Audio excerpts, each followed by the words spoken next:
Bonjour, je suis Yann Bonnet, je suis le directeur général délégué du campus cyber.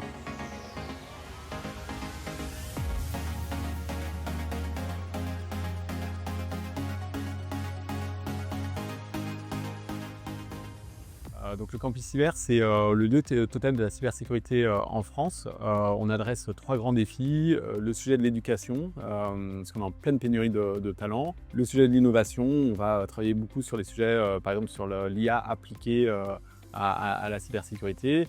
Et l'enjeu aussi de protection, notamment des acteurs les moins matures.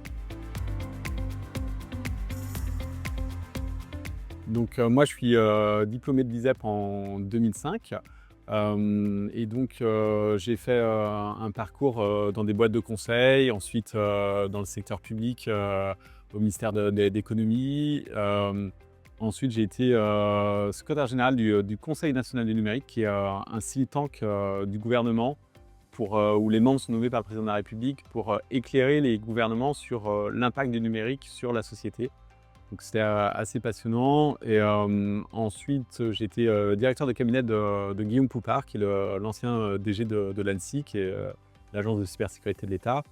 Et enfin, il y a 4 ans, j'ai participé à la fondation du campus cyber, qui est donc le lieu totem de la cybersécurité en France. Alors, le travail d'un DG délégué, c'est voilà, c'est de gérer. Il y a plein d'aspects en fait. Il n'y a pas une journée qui se ressemble. C'est à la fois gérer le développement du campus, notamment, je sais pas, on a un réseau de campus sur le territoire. Les relations aussi au niveau international. Il va y avoir des activités aussi RH pour recruter, piloter les équipes, parce que c'est une trentaine de personnes.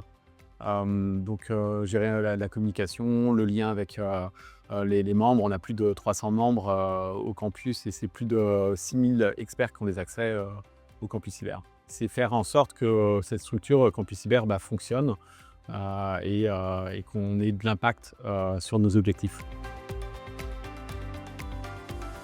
Plus notre société se numérise, plus en fait on voit qu'on a des liens de dépendance avec beaucoup de choses qui est liées au numérique, que ce soit dans l'éducation, la santé, voilà, même tout ce qui est information. Et plus on a cette numérisation, en fait, plus on a aussi des nouvelles menaces qui arrivent, notamment la menace de cybercriminalité ou d'espionnage. Et donc, à mon sens, les grands défis de notre époque dans le domaine de la cybersécurité sont de 3 ordres.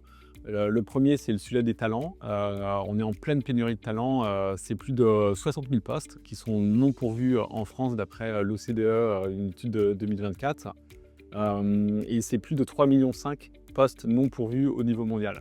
Donc on a un énorme enjeu de mieux faire connaître nos métiers, de montrer le sens de ces métiers. C'est des métiers de la protection, du care.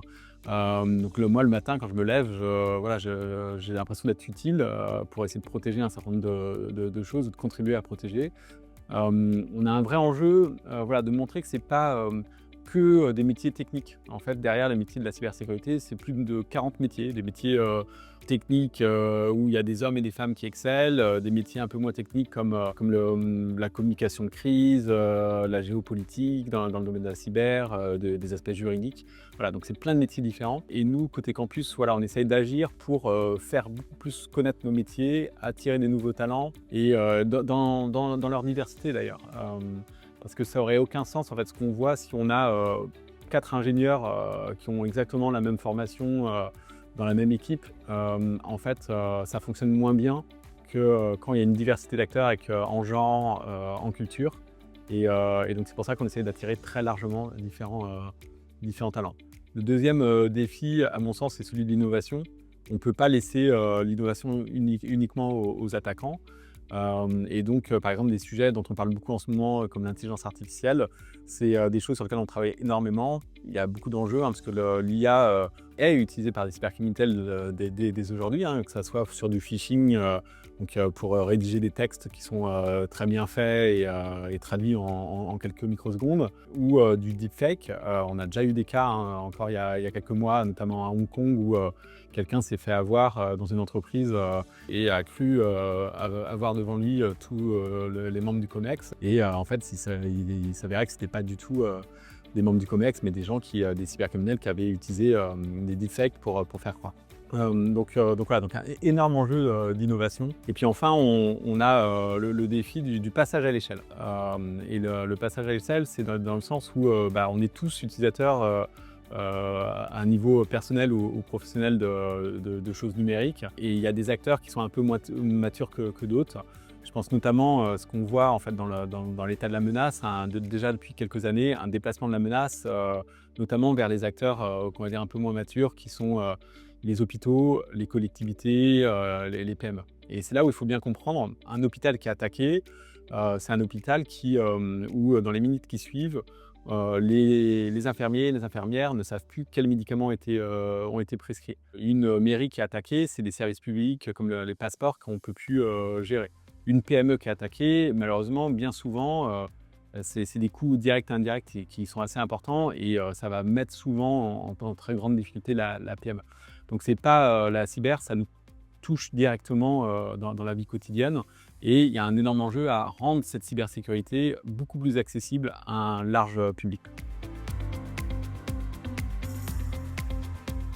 Alors concrètement au campus cyber, voilà, on fait en sorte on a la chance d'avoir une diversité d'acteurs, hein. C'est plus de 300 organisations, hein, des acteurs publics comme l'ANSSI, comme des acteurs de la recherche, INRIA, CNRS, CEA, des écoles, mais aussi des acteurs privés, hein, de la petite start-up à la PME. Et donc un des gros challenges qu'on a, c'est de faire en sorte que tous ces acteurs travaillent beaucoup plus ensemble et construisent notamment ce qu'on appelle des communs, des ressources mutualisées qu'on publie en open source.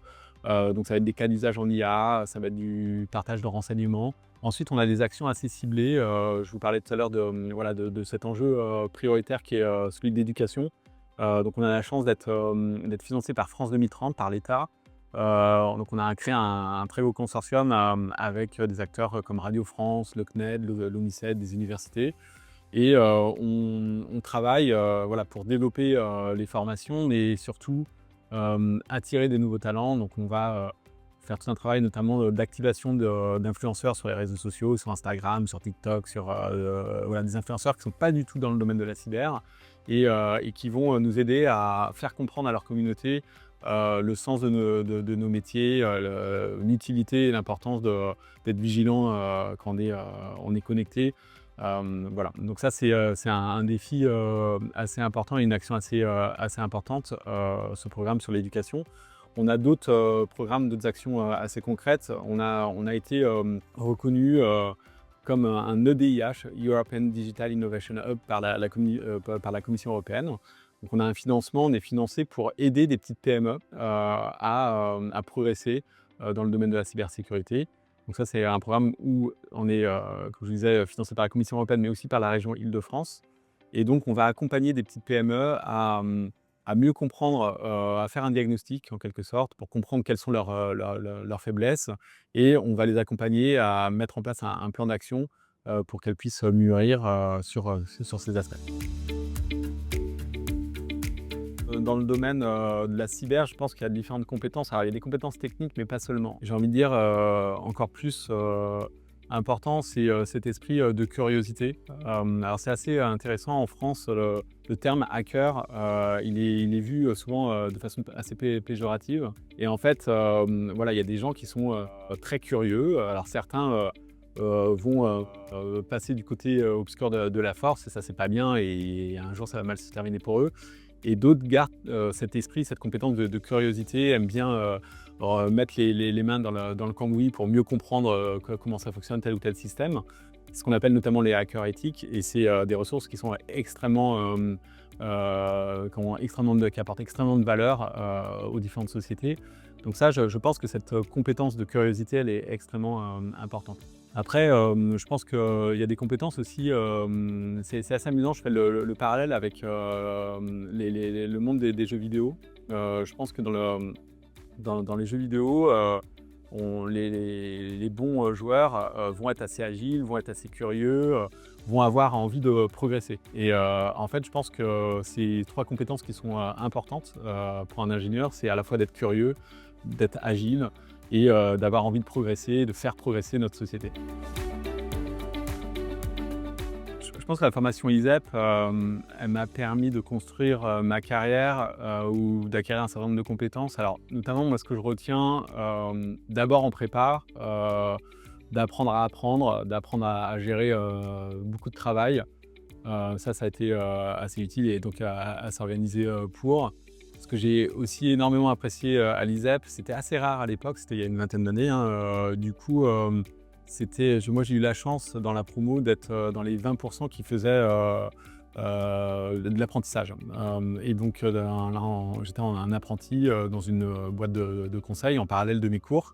Donc c'était un peu, sport, parce qu'on avait exactement les mêmes cours, sauf, quelques TP, en moins. Donc concrètement, ça faisait un peu moins de vacances que les autres. Mais c'était extrêmement riche, parce qu'on avait voilà, un apprentissage théorique et réellement pratique en entreprise. Ce qui fait que par la suite, on était extrêmement recherchés et c'était et peut-être un peu plus mature sur certains points que d'autres. Dans le domaine de la cyber, il y a une grosse pénurie de talents. Donc effectivement, on recrute collectivement parmi nos membres et au sein de l'équipe du campus cyber des apprentis.